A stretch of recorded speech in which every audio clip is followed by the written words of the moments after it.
पवित्र त्रिवेणी संगमावर जाण्यासाठी तुम्हाला बडे हनुमानजी मंदिर किंवा इलाहाबाद किल्ला येथून शेअर बेसिसवरती बोट घ्यावी लागते। साधारणतः 100 रुपये प्रति व्यक्ती असा चार्ज असतो। जर 8-10 जणांचा ग्रुप असेल तर 700-800 रुपयामध्ये स्वतंत्र बोट मिळू शकते। आम्ही 7 जण होतो, त्यामुळे खाजगी बोट घेऊनच संगमाकडे निघालो। संगमाकडे जाताना दिसणारे दृश्य अक्षरशः मंत्रमुग्ध करणारे असतात। हवेत मुक्तपणे उडणारे पक्षी, शांतपणे वाहणारं पाणी आणि रंगीबेरंगी बोटींची लांब रांग, सगळं मिळून जणू एखादं जिवंत चित्र आपल्या डोळ्यासमोर उभं राहतं। हीच ती पवित्र भूमी त्रिवेणी संगम। येथे गंगा, यमुना आणि अदृश्य मानली जाणारी सरस्वती या 3 पवित्र नद्यांचा संगम होतो। हिंदू धर्मात या स्थळाला अत्यंत पवित्र मानलं जातं। अशी श्रद्धा आहे की येथे स्नान केल्याने पापांचा नाश होतो, मन शुद्ध होतं आणि आत्म्याला नवी ऊर्जा मिळते। पौराणिक कथेनुसार समुद्र मंथनाच्या वेळी अमृताचा कुंभ ज्या 4 ठिकाणी पडला त्यापैकी एक स्थान म्हणजे प्रयागराज।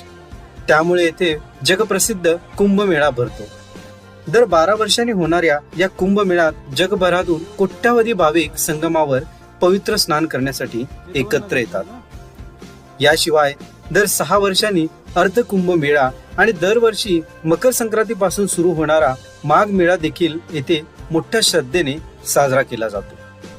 माघ महिन्यात साधू संत, अखाडे आणि हजारो भाविक संगमाच्या काठावर तात्पुरती वसाहत उभारून साधना, स्नान आणि धार्मिक कार्यक्रम करतात। संगमावर पोहोचल्यावर एक वेगळंच दृश्य दिसतं। अनेक बोटी एकत्र जोडून एक मजबूत बेस तयार केला असतो।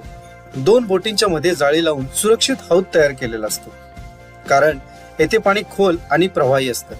स्नानासाठी साधारण 50 रुपये प्रति व्यक्ती शुल्क घेतलं जातं।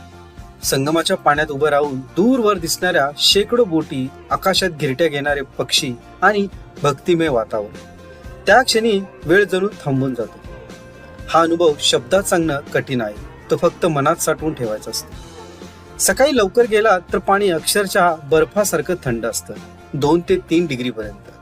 आम्ही 11:30च्या सुमारास पोहोचलो।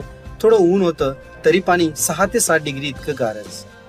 पाण्यात उतरताना असं वाटलं जणू कोणीतरी फुल करंट दिला। अंगभर शहारे, मुंग्या आणि थरार, पण काही क्षणांनी शरीर त्या थंडीत मिसळून जातं आणि बाहेर आलं की सगळी थंडी जणू वाहून जाते। या पवित्र संगमावर स्नान करण्याचा अनुभव म्हणजे केवळ आंघोळ नाही, ती आत्मशुद्धी, श्रद्धा आणि आयुष्यात मिळालेलं एक भाग्य असतं। पवित्र त्रिवेणी संगमावर स्नान करून